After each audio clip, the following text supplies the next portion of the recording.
Jodi a, c'est dimanche 10 novembre.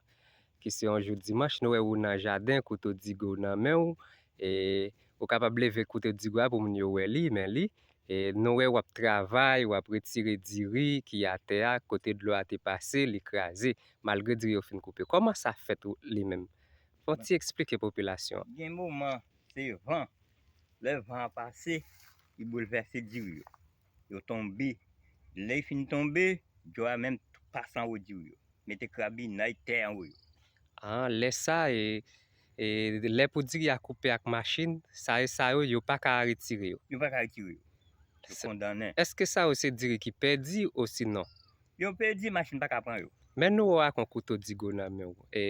Ta semble se retire ou ap retire yo. Koman retire yo ou men? Bon, ma retire yo, m retire, sa m ka jwen an bate a, m ka get an rale, m rale yo, men retire tan bate. Malgre sa, ou pa ka fin pran tout. M pa ka fin pran tout. Men lè de lo a pase kon sa, y fe dega sa yo. Eske moun ki plante diri ya ou sinon ou men, eske nou pa pedi? Yo pedi.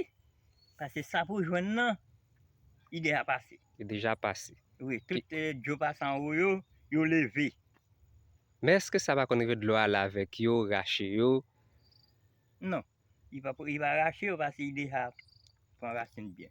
Ok. Ça, c'est seulement ou te fait planter, il a raché. Les seulement couché yo? Il couché diri ya, Men kabinay, an ou yo. Men koun ya la, eske sa ka rive kantite kob ki te depanse pou di a te fet la, eske y ka rentre?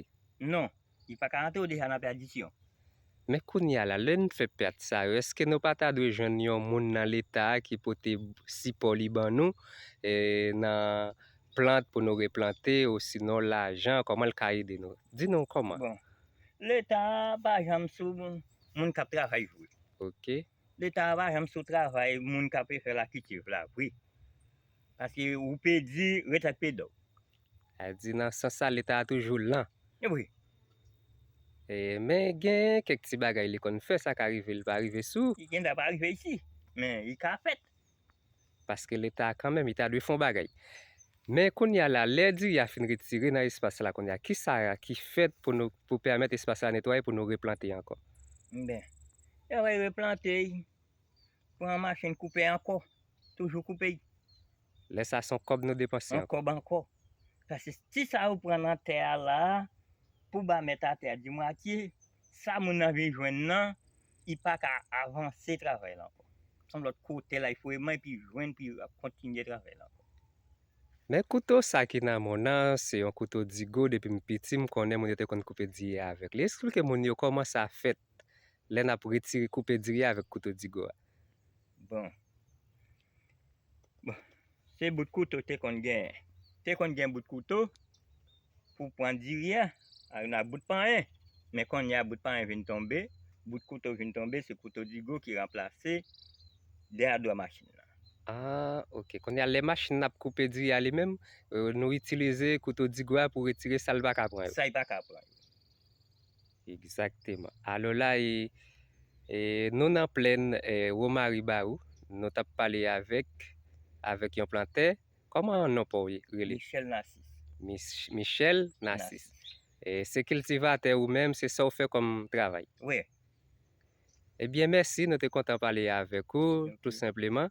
Nous t'apprenons qui sont ta main pour l'État t'a fait pour nous qui travail. Eh bien, l'État, il t'a de passer main en haut cultivateur yo pour ça qu'on en perd yo. Soutenir yo à konti bay. N'importe ça l'État ban nous n'a pas satisfait. Oui, ça il fait. Tant qu'on comme ça, qui ça l'État ka ban nous? Eh bien, sentiment il ka allongé. Ça il ka allongé. Il a continué à accueillir. Bien d'accord, merci. Je pense que l'État prend note. Oui.